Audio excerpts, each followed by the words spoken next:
हजरत अल्लामा व मौलाना हारून रशीद साहब किबला। नारे तकबीर, नारे रिसालत।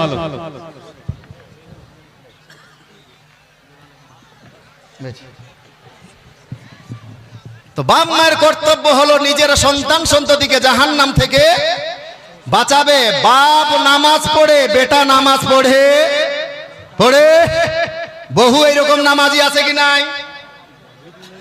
বলে আমার বেটাকে আমি অত্যন্ত ভালোবাসি, অথচ বেটার যদি একটা আঙ্গুল দুনিয়াতে কেটে যায় তাহলে বাপ কান্না করে, বেটা আঙ্গুলটা কি করে কাটলি, চল ডাক্তার বাড়ি চল।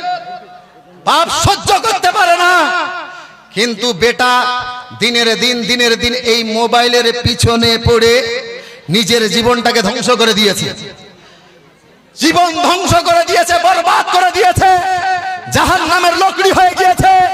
অথচ বাপ একটা বারো ছেলেকে বলে না, এ বেটা আমি তোমাকে অত্যন্ত ভালোবাসি, দুনিয়ায় তোর একটা আঙ্গুল কেটে গেলে আমি দেখে থাকতে পারি না, এই বেটা মোবাইলের কারণে তুই জাহান্নামে জ্বলবি, আমি বাপ কোনোদিন তোমার এই কষ্ট সহ্য করতে পারবো না। বাপ জান্নাতে যাবার জন্য নামাজ পড়ছে, বন্দী করছে, মা জান্নাতে যাবার জন্য নামাজ পড়ছে, এমন মা তাহাজ্জুদের নামাজও পড়ে। কিন্তু অনেক মা দেখবেন বহু নামাজ পড়ে, স্বামী নামাজ পড়ে, স্বামী নামাজ পড়ে না, তাহাজ্জুদের নামাজও পড়ে কিন্তু স্বামী নামাজ পড়ে না। অনেক স্বামী নামাজ পড়ে কিন্তু স্ত্রী নামাজ পড়ে না। কেন পড়ে না? আর নিজেকে বলে খুব ভালোবাসে, খুব ভালোবাসি, কচ্ছু ভালোবাসে। যদি ভালোবাসতো তাহলে স্বামী স্ত্রীর মধ্যে, উভয়ের মধ্যে একটা কর্তব্য আছে। সেই কর্তব্যটা কি? স্বামী স্ত্রীর মধ্যে কর্তব্য হলো স্বামী স্ত্রীকে জান্নাতি বানাবে আর স্ত্রী স্বামীকে জান্নাতি বানাবে। জোরে বলে। স্বামীর সবচাইতে বড় কর্তব্য হলো তার স্ত্রীকে জান্নাতি বানাবে, আর স্ত্রীর কর্তব্য হলো তার স্বামীকে জান্নাতি বানাবে। জোরে বলুন। কিন্তু স্বামী নামাজ পড়েন, আপনার স্ত্রী নামাজ পড়ে না, একবারও বলেন না। অনেক স্ত্রী নামাজ পড়ে, স্বামী নামাজ পড়েন না, কই একবারও তো স্ত্রী বলে না।